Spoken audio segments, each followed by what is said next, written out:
నమస్తే. ఇన్నాళ్ళు నన్ను సపోర్ట్ చేస్తూ, ఎంకరేజ్ చేస్తూ మీ ప్రేమని నాకు అందిస్తున్న ప్రతి ఒక్కరికి కృతజ్ఞతలు. అలాగే ఈ వీడియో కూడా ఖచ్చితంగా మీకు ఉపయోగపడుతుంది. లైక్, షేర్ అండ్ సబ్స్క్రైబ్ చేసి మీ సపోర్ట్‌ని నాకు అందించండి. అలాగే ఈ వీడియో పట్ల మీకున్న అభిప్రాయాన్ని కామెంట్ సెక్షన్‌లో కామెంట్ చేసి తెలియజేయండి. ఇప్పుడు వీడియోని చూద్దాం. నమస్తే, వెల్కమ్ టు అవర్ ఛానల్. నేను పద్మిని. ప్రస్తుతం మనతో పాటు వేదిక ఆస్ట్రాలజర్ అవినాష్ దాస్ గారు ఉన్నారు. మాట్లాడదాం. అవినాష్ గారు నమస్తే అండి. నమస్తే అండి. ఓం నమ శివాయ, ఓం నమో వెంకటేశాయ. అవినాష్ గారు నంబర్ 4 ఓకే, నంబర్ 4 గురించి చెప్పబోతున్నారు ఈ రోజు. అవునండి. రైట్. నంబర్ 4 బర్త్ అనుకోవచ్చా, డెస్టినీ అనుకోవచ్చా? ఏదైనా తీసుకోండి. మనిషి అనేది చాలా మెటీరియల్స్ మిక్స్చర్స్ తో ఫామ్ అవుతాడు కాబట్టి వన్ ఆఫ్ ద లైన్ ఇది 4 అనేది. సో మాట్లాడదాం. What is 4? 4 లో ఫస్ట్ అర్థం చేసుకోవాలంటే ఇద్దరు మనుషుల పేర్లు చెప్తా. ప్రీతి జింటా, చిరంజీవి. ఈ 2 పేర్లు కామన్ ఏంటంటే అందం, ఫేస్ కట్ చాలా బాగుంటుంది చిరంజీవి గారిది, ప్రీతి జింటా గారిది చాలా బాగుంటుంది. మీరు ఇద్దరు చూడండి, ప్రీతి జింటా ముక్కు చిరంజీవి గారి ముక్కు కూడా ఒకటేలాగా ఉంటుంది, చాలా దగ్గర ఉంటాయి ఫీచర్స్. ఆయనకి ఇక్కడ సొట్టాలో ఆవిడకి ఇక్కడ సొట్టాలో, జస్ట్ ఫీమేల్ మేలు కానీ ఎంత 4 స్ట్రాంగ్ ఉంటే ఎంత మ్యాచింగ్ అవుతుంది అనేది మీరు గమనించండి. పీపుల్స్ పర్సన్ 4 చిరంజీవి గారు పీపుల్స్ పర్సన్, ఎంతమంది ఇష్టపడతారు. ప్రీతి జింటా గారిని ఎంతమంది ఇష్టపడతారు. ఒక క్రికెట్ టీంని నడుపుతున్నారండి ఆవిడ, కింగ్స్ 11. ఇక్కడ చిరంజీవి గారు ఇక్కడ ఇంకా చెప్పండి ఇండస్ట్రీని అతను నడుపుతున్నాడు. సో ఒక మాఫియా, ఒక గుంపు, ఒక దేశం, ఒక ప్రదేశం, అంటే ఒక పెద్ద సమూహానికి ఒక లీడర్ లాగా, హెడ్ లాగా. మన బాలీవుడ్ లో కూడా చాలా మంది హీరోయిన్స్ కి రిఫరెన్స్ ప్రీతి జింటా, అంత పవర్ ఉంది ఆమెకి. She has connections all across politics and Bollywood, అంత కనెక్షన్ ఉంది. అందుకని ఒక క్రికెట్ టీమే ఆవిడ చేతిలో ఉంది ఇవాళ. చాలా ఎక్స్ట్రీమ్లీ ఇంటెలిజెంట్, అస్సలు ఎవరిని ఎదురు మాట్లాడరు, సైలెంట్ గా కూల్ గా కామ్ గా ముందుకెళ్తారు. ఎదురు మాట్లాడడం అనేది లేదు ప్రీతి జింటా గారికి వాళ్ళ దాకా. మీరు ఆ టీం చూడండి, ఇంత గొడవ ఉండదు, మొత్తం ప్రేమనే, ప్రేమతో మొత్తం కరిగించేస్తారు అందరినీ.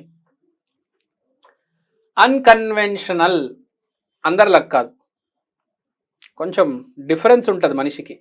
పుట్టుకతోనే ఏదో వీళ్ళు ఒక లీడర్, వీళ్ళు 4 అనే అతను ఒక లీడర్. 2020 కలిపితే 4 మనకు తెలిసి ఏమైంది, ఒక రకంగా మంచిది, ఒక రకంగా బ్యాడ్. కరోనా కొందరికి మంచి చేసింది, కొందరికి చెడు చేసింది.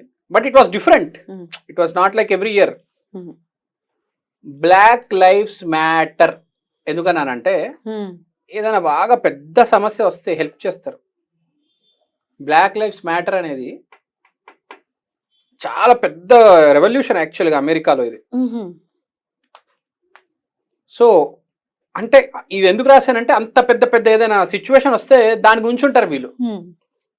ఇప్పుడు మనం చూసాం చిరంజీవి గారు కరోనా వచ్చినప్పుడు 50 కోట్లు ఎంతో డొనేట్ చేస్తారు, చాలా డొనేట్ చేశారంట. కొన్ని కోట్లు, కిట్లు, మాస్క్, ఆక్సిజన్ సిలిండర్స్, అంటే బాగా క్రిటికల్ సిచ్యువేషన్ అప్పుడు విపరీతంగా డొనేట్ చేస్తారు వీళ్ళు.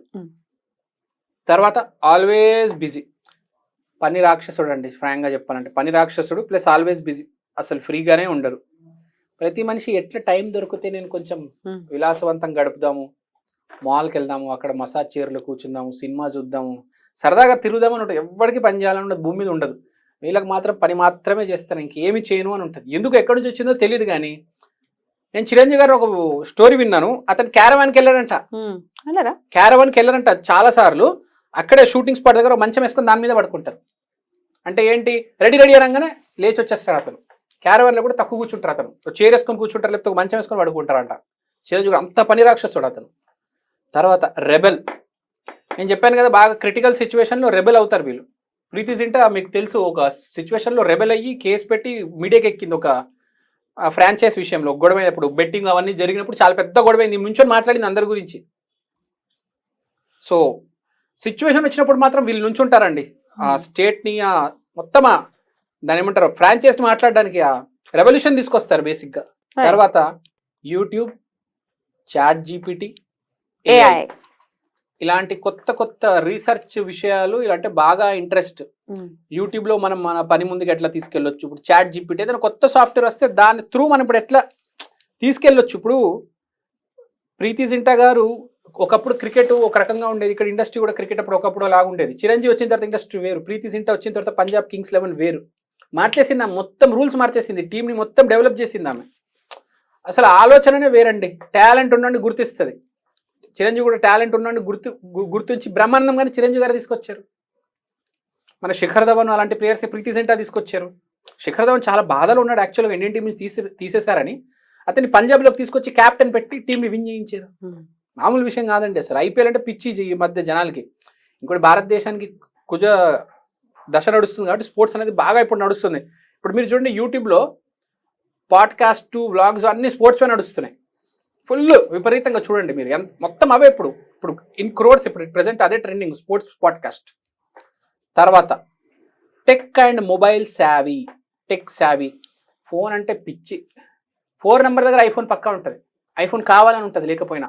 టెక్కీ ఉంటారా? బాగా టెక్కీ ఉంటారు, ప్లస్ నాలెడ్జ్ ఉంటుంది. ఫోన్ కొనడమే కాదు, ఫోన్ గురించి, ల్యాప్టాప్ గురించి, కంప్యూటర్ గురించి, ప్రింటర్ గురించి, ఏదైనా కెమెరా గురించి విపరీతమైన నాలెడ్జ్ ఉంటుంది. తర్వాత ఫాస్ట్ మనీ, స్పీడ్గా డబ్బులు ఎలా సంపాదించాలనేది వీళ్ళకి తెలుసు. రాహు కాబట్టి మద్యం, మాంసం అంటే సినిమా ఇండస్ట్రీ, బాగా స్పీడ్గా డబ్బులు ఎలా సంపాదించాలి అనేది. కొంతమంది ఎలా ఉంటారంటే స్లోగా సంపాదిద్దాము, మెల్లిగా ఎదుగుదాము అనుకుంటారు. వీళ్ళు అట్లా కాదు, చాలా స్పీడ్గా సంపాదించాలి. ఒక పూనకం ఉంటుందండి వీళ్ళు లోపల. They are not normal people, ఫ్రాంక్గా చెప్తున్నాం. ఏదో మార్చడానికి వస్తారు వాళ్ళు, ప్రయత్నిస్తారు. ఓడిపోతారా గెలుస్తారా తర్వాత ప్రయత్నిస్తారు కానండి వీళ్ళు. మామూలు మనిషి చాలా రిస్క్ తీసుకోడు. మనం జాబ్ చేసుకుందాం చాలు. వీళ్ళు అట్లా కాదు, ఏదైనా చేస్తా, నేను ఏదైనా అమ్ముతా, డబ్బులు సంపాదిస్తా. పిచ్చి ఉంటుందండి. ఎందుకంటే వీళ్ళకి ఒకటి చెప్తాను, సొసైటీలో ఇవాళ డబ్బు అనేది చాలా ఇంపార్టెంట్ అని వీళ్ళకి మైండ్లో ఉంటుంది. డబ్బే జీవితం. వేరే రాసులు మనం బాగుండాలి, ఎంతో కొద్దిగా సంపాదించాలి, కొంత డొనేట్ చేయాలి, బాగా బతకాలి, అదృష్టం ఉంటే పైకి వస్తాం. వీళ్ళు అట్లా కాదు, డబ్బు కోసమే పని చేస్తారు. 4 అంటే సంపాదిస్తారా? అదే చెప్తున్నా, 4 నంబర్ 4 బాగుంటే సంపాదిస్తారు. ఇప్పుడు ఎవరు ఎందుకు సక్సెస్ అవుతారు, ఎందుకు సంపాదిస్తారు అనేది పూర్వజన్మ పుణ్యాలు. అవును, దాని గురించి నేను ఇప్పుడు ఇంకో వీడియోలో చెప్తా. ప్రయత్నించినా కొంతమందికి సక్సెస్ రాదు, ప్రయత్నించకపోయినా ఊరికే సక్సెస్ వచ్చి పడుతుంది కొంతమందికి. సో పూర్వజన్మ కర్మ ఎంతో కొంతగా ఉంటే వీళ్ళని ఎవరు ఆపలేరండి. Impossible to stop. చిరంజీవిని, ప్రీతి జింటాని ఎవరు ఆపలేరు. ఎగ్జాంపుల్. తర్వాత హెసోనైట్ జెమ్ స్టోన్ వేసుకోవాలి. అంటే తెలుగులో ఏంటది? తెలుగులో గోమేదం ఏదో అంటారు అనుకుంటా. గోమేదకం. గోమేదకం. రాహుకి సంబంధించి గోమేదకం. రాహుకి సంబంధించిన గోమేదకమే. So hessonite I mean gem stone వేసుకోవాలి, రాయి. ఓ వెరీ గుడ్ బాబ్, మీకు కలిసి రావాలి. ఐ కోరుకుంటా from the bottom of my heart. తర్వాత చీటర్. మంచి గర్మలు, మంచి దారి, చిరంజీవి గారి లాగా, ప్రీతి జింటా గారి లాగా వెళ్తే బాగుంటది. తప్పు దారిలో వెళ్ళారా, ఈయన చీటర్ అని పిలుస్తారు. గ్యారంటీ ఈడు చీటర్, మోసం చేశాడు, మోసం చేసింది, ఈ అమ్మాయి నన్ను వదిలేసిందిరా, ఇలాంటి వాళ్ళు బాగా చెప్తారు. 4 నెంబర్ వాళ్ళని, ఈ అమ్మాయి నన్ను వదిలేసింది, పెద్ద చీటరు, ఇలాంటి వాళ్ళకి బాగా ఎక్కువ పేరు వస్తుంది. 4 నెంబర్ వాళ్ళకి కొంచెం జాగ్రత్తగా ఉండాలి వీళ్ళు పార్ట్నర్షిప్ విషయంలో. గ్రాండ్ మదర్ అంటే బాగా ఇష్టం ఉంటారు, పిచ్చి ఉంటుంది వీళ్ళకి. గ్రాండ్ మదర్ అంటే నానమ్మ గాని, అమ్మమ్మ గాని చాలా ఇష్టం ఉంటుంది వీళ్ళకి. డిస్గైజ్, ద్విపాత్ర అభినయం అంటారు తెలుసా? ఇంటి లోపల ఒకడు, ఇంటి బయట ఒకడు. చెప్పడం కష్టమా? అసలు గుర్తుపట్టలేదు. ఎలా ఉంటదంటే, మీరు వాళ్ళ ఇంటికి వెళ్ళారనుకో, అసలు బిహేవియర్ మారిపోతుంది అతనిది. బయట కలిస్తే చాలా రెస్పెక్ట్ ఇస్తారు, అంటే షాక్ అవుతారు, ఇదేంటి ఇతనేనా ఇతను, ఇతనేనా ఇతను. అతను ఉన్నంత కాలం బాగుంది. ఏదైనా అవకాశం కావాలన్నారు, నాకు అవకాశం కావాలి ఇప్పిస్తారా అని అడిగారు అనుకోండి, చిన్న చూపు చూస్తారు, చాలా గలీజ్ చూపు చూస్తారు. టాలెంట్ ఉంటే మళ్ళీ ప్రోత్సహించి తీసుకొస్తారు, టాలెంట్ లేకపోతే మాత్రం చాలా చిన్న చూపు, చాలా భరించలేము అసలు, అంత దారుణంగా. ఎందుకంటే ఇప్పుడు అదే టాలెంట్ లేదు, మెల్లిగా మామూలుగా చెప్పి పంపించవచ్చు కదా, తమ్ముడు నెక్స్ట్ టైం చూసుకుందామని. అలా కాదు, చాలా అవమానిస్తారు వీళ్ళు, అదొక బ్యాడ్ క్వాలిటీ ఉంది. సాఫ్ట్వేర్ ఇండస్ట్రీలో విపరీతంగా ఉంటారండి. 13 4 కన్నా 13 ఆస్పీషియస్ నంబర్. 13 లో పుడితే చాలా పాజిటివ్ ఎక్కువ. డిమోనిక్ నంబర్ గా కన్సిడర్ చేస్తుంది కదా వేరే వెస్ట్రన్ కల్చర్. కాదండి, వెస్ట్రన్ కల్చర్ లో చాలా పాజిటివ్ నంబర్ అండి 13 అనేది. 13 ఫ్లోర్ ఉండదు, 13 నంబర్ ఉండదు. కాదండి, అదే చెప్తున్నా, బ్యాడ్ ఎక్కువ ఉంది. గుడ్ చేసి 13 ఉంటే చాలా పాజిటివ్ నంబర్. చాలా మిలియనియర్స్, బిలియనియర్స్ 13 లో ఉంటారు. 13 నంబర్ చాలా ఆశిస్. త్రయోదశి, శివుడు,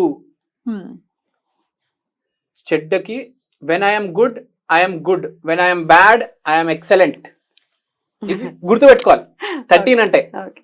అంటే ఇస్తే విపరీతంగా ఇస్తాడు, కొడితే పిచ్చ కొట్టుడు కొడతాడు, మామూలు కొట్టడు, ఉతికేసి తొక్కి నార తీస్తాడు. ఇంకా తర్వాత కరప్షన్, ఈ గవర్నమెంట్ ఆఫీసుల్లో, ఈ పోలీసుల్లో, ఈ పొలిటీషియన్స్లో, ఈ బ్యూరోక్రాట్స్లో చాలా కరప్షన్ ఉంటుంది. ఈ నంబర్ ఉంటే ఇంటెలిజెంట్, ఇంకా వీళ్ళ మించిన తెలివితేటలు ఎవ్వరికీ లేవండి. Impossible, not possible. వీళ్ళకి మించిన తెలివితేటలు ఎవ్వరికీ లేవు. వీళ్ళు ఏం చేస్తారంట తెలుసా? ఇప్పుడు నేను మిమ్మల్ని తిట్టాను అనుకోండి, కొట్టాను అనుకోండి, మీరు రిటర్న్ నన్ను కొడతారు. వీళ్ళు అలా కాదు. అది గుర్తు పెట్టుకొని వీళ్ళ టైం వచ్చాక బండరాయితో కొడతారు. చిన్న రాయితో ఇప్పుడు మీరు కొట్టారనుకోండి, రేపు వీళ్ళు 10 సంవత్సరాల తర్వాత, 2 సంవత్సరాల తర్వాత మిమ్మల్ని బండరాయితో కొడతారు. అంత కెపాసిటీ, అంత స్పాట్లో ఏమీ చెప్పరు వీళ్ళు. తర్వాత ఉంటాడంటే సినిమా జాబే లేపేస్తాడు, వ్యాపారాన్ని ముగించేస్తాడు. గ్రడ్జు మామూలుగా ఉండదు, ఏదైనా చాలా పెద్ద స్థాయిలో ఉంటదండి వీళ్ళది. తర్వాత ప్రీతి జింట, చిరంజీవి చెప్పుకున్నాము. లైస్ మొత్తం అబద్ధమే, చెప్పేవన్నీ అబద్ధాలే. నువ్వు మా వాడివి, నువ్వు మా తమ్ముడివి, నువ్వు మా కూతురువి, నువ్వు మా చెల్లెవి, అన్ని అబద్ధాలే. కానీ నిజంగా హార్ట్ లో ఏమి ఉండదు ఆ ఫీలింగ్. అట్లా ఏముండదు. నేను మా ఫ్యామిలీ అంతే. దొరుకుతారు, అది చాలా ఈజీగా దొరికిపోతుంది అది. ఎందుకంటే నిజంగా హార్ట్ లో ఉన్నవాడు ఎక్స్పోజ్ చేయడు, ఎగ్జిబిట్ చేయడు కదా. అవసరం ఉన్నప్పుడు హెల్ప్ చేస్తాడు. వీళ్ళు అట్లా కాదు, నువ్వు మా తమ్ముడివి, మా కొడుకు, నీ వల్లే ఇది, నీ వల్లే అది. ఇవి ఉంటాయి. డ్రామా చేస్తాను. ఇక మనం కూడా అర్థం చేసుకోవాలి, మనకు కూడా మినిమం కామన్ సెన్స్ ఉంది కదా. తర్వాత టాప్ లెవెల్ స్టెబిలిటీ. ఒక స్టేబుల్ అయితే ఉంటుందండి ఒక జీవితంలో, ఒక స్టెబిలిటీ అయితే ఉంటుంది. కింద పడిపోవడము అది జరగదు వీళ్ళకి. ఒక స్టేబుల్ ఉంటుంది. ఇప్పుడు మనం ఇంట్లో అయితే ఎట్లా ఉన్నామో బయటకు వచ్చి అట్లా ఉండగలమా? ఇప్పుడు మీరు మీ భర్తతో ఎలా మాట్లాడతారో బయటకు వచ్చి వేరే వాళ్ళతో అట్లా మాట్లాడలేరు కదా. కానీ జనాలు చాలా మంది అట్లా మాట్లాడి ఇబ్బందులు పడుతూ ఉంటారు. తెలీదు, అమాయకత్వం, కామన్ సెన్స్ ఉంటుంది. చాలా మంది ఉంటారు అమాయకులు.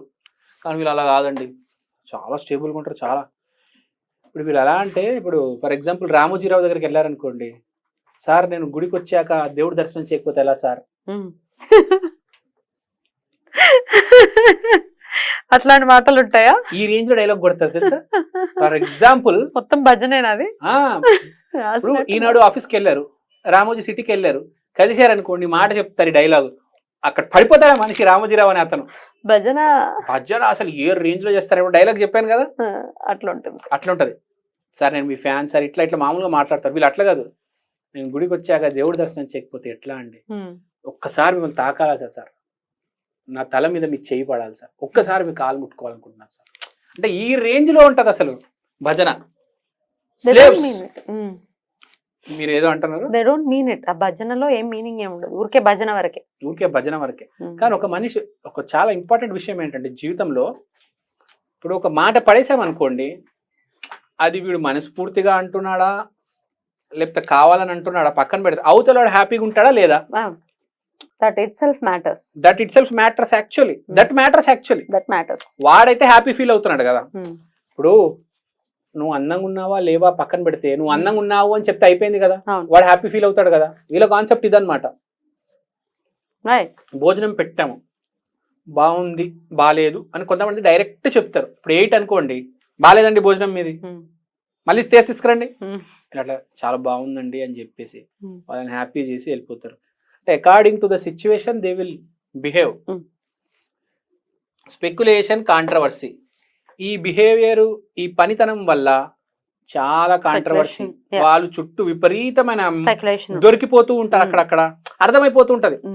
ఎందుకంటే నిజాయితీ లేదు కాబట్టి 99% దొరికిపోతారు, అందులో ఎటువంటి సందేహం లేదు. మీరు చెప్పినట్టు డెఫినెట్ గా దొరికిపోతారు. చేంజ్ చేసుకోవాల్సిన అంశాలు ఏంటండి వీళ్ళు ఖచ్చితంగా for the better life? Rahu ఏమంటాడంటే బేసిక్ గా, ఇప్పుడు what Rahu is actually, it is a karmic point in the our cycle, life cycle. So karmic point ఏమంటుంది, ఇంప్రింట్ ఏమంటుందంటే, రాహు అనేది యాక్చువల్గా ఒక బ్లాక్ హోల్, ఒక డాట్. అది ఏమంటుందంటే రాహు అనేది, నీ కర్మలన్నీ నువ్వు తొలగించేసుకో, ఉట్టి మంచి కర్మలు పెట్టుకో అని చెప్తుంది. సో పాయింట్ ఏంటంటే, నీకు నిజంగా అవసరం ఉంటేనే నువ్వు మాట్లాడాలి.